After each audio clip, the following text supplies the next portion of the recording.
Cremosissima, ma quanto è buona!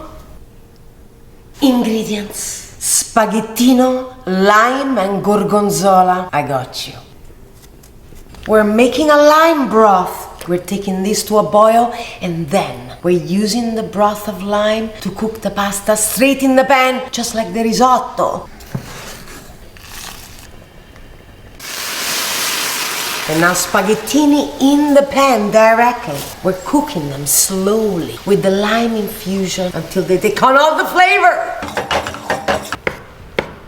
The pasta is very al dente. We add the butter to finish it off with the gorgonzola cheese. And now the lime zest.